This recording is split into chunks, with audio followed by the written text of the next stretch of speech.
Um bom dia a todos, a graça e a paz de nosso Senhor Jesus Cristo. Nesse dia eu gostaria de convidar você a refletir comigo em Gênesis, capítulo de número 1, dos versos de número 1 até o versículo de número 5, onde a palavra de Deus nos diz o seguinte: No princípio criou Deus os céus e a terra. A terra, porém, estava sem forma e vazia.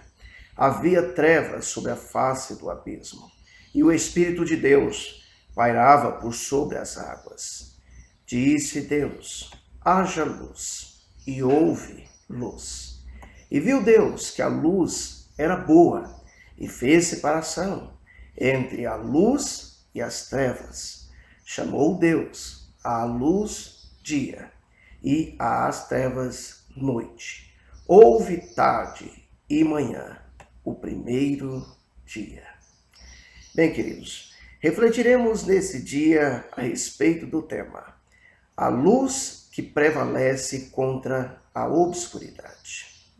Dentro dessa ideia, desse conceito, dentro desse tema, é propício que eu e você estejamos notando que é curioso observar no livro de Gênesis que antes mesmo de Deus criar o sol, a lua e as estrelas, o Criador ordenou que houvesse luz.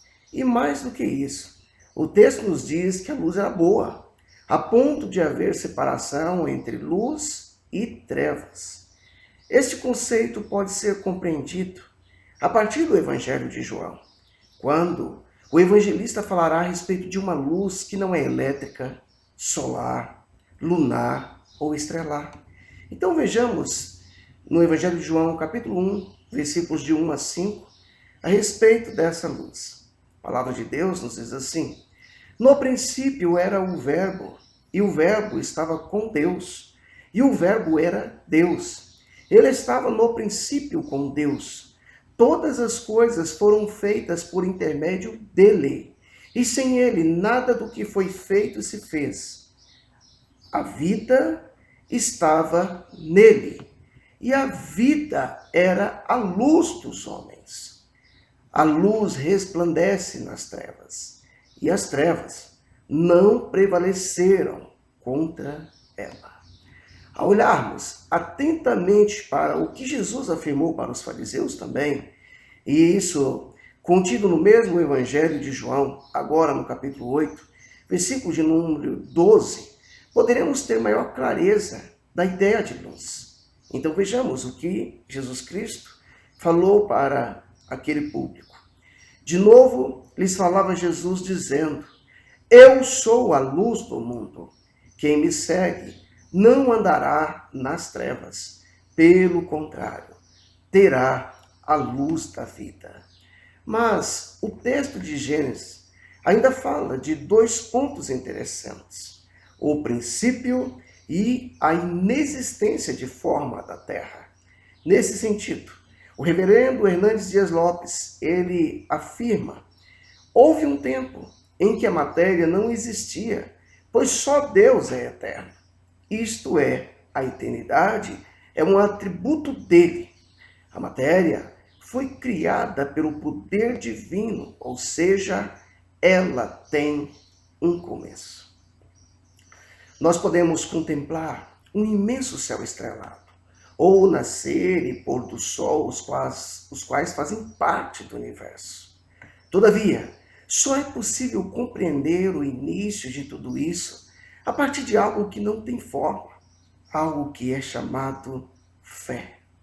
E o autor da carta aos Hebreus, no capítulo de número 11, versículo de número 3, nos diz: pela fé, entendemos que foi o universo formado pela palavra de Deus, de maneira que o que é visível veio a existir das coisas que não aparecem. Mas, infelizmente, muitas pessoas ainda continuam vivendo na obscuridade. E isso causou preocupação para o apóstolo Paulo. E essa deve ser a preocupação atual da igreja. Eu e você, nós podemos ver essa preocupação de Paulo expressada na sua carta, na sua segunda carta escrita aos Coríntios, capítulo de número 4, versículos de número 3 a 6, onde a palavra de Deus nos diz assim: mas se o nosso evangelho ainda está encoberto, é para os que se perdem que está encoberto, nos quais o Deus desse século cegou o entendimento dos incrédulos, para que não lhes resplandeça a luz do evangelho da glória de Cristo, o qual é a imagem de Deus. Porque não nos pregamos a nós mesmos, mas a Cristo Jesus como Senhor, e a nós mesmos como vossos servos, por amor de Jesus. Porque Deus que disse, das trevas resplandecerá a luz, Ele mesmo resplandeceu em nosso coração, para a iluminação do conhecimento da glória de Deus, na face de Cristo. Que eu e você possamos olhar para essa reflexão, para a palavra de Deus principalmente, e que a luz que prevalece contra a obscuridade possa ser uma realidade na sua vida e na minha vida. Que Deus em Cristo Jesus nos abençoe poderosamente.